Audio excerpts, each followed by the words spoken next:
When you hear the name Ferrari Testarossa, chances are your mind instantly flashes to neon lights, palm trees, and the roaring nightlife of the 1980s.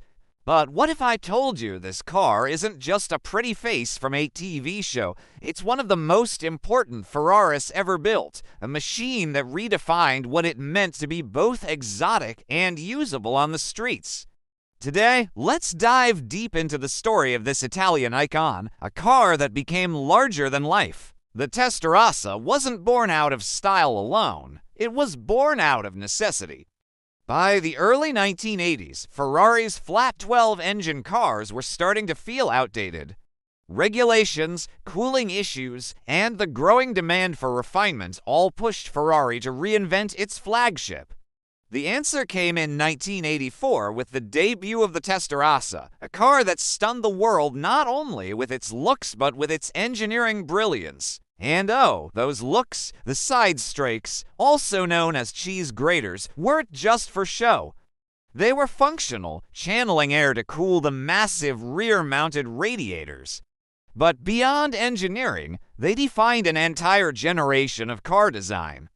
This was a Ferrari that looked like speed itself, parked or moving, and the world couldn't get enough. Under the rear deck sat the beating heart, a 4.9-liter flat 12 engine producing nearly 390 horsepower. In the mid-80s, those numbers were insane. It could sprint from 0 to 60 in just over 5 seconds and top out above 180 miles per hour. More importantly, it delivered that unmistakable Ferrari soundtrack, a mix of mechanical fury and high-pitched symphony that could raise goosebumps on anyone who heard it. But the Testarossa wasn't just about speed, it was about presence. Measuring almost 2 meters wide, it had an aggressive stance that dominated the road. Park one anywhere, and it turned every head. Celebrities, athletes, rock stars, everyone wanted a piece of that Ferrari magic. For many, the Testarossa wasn't just a car.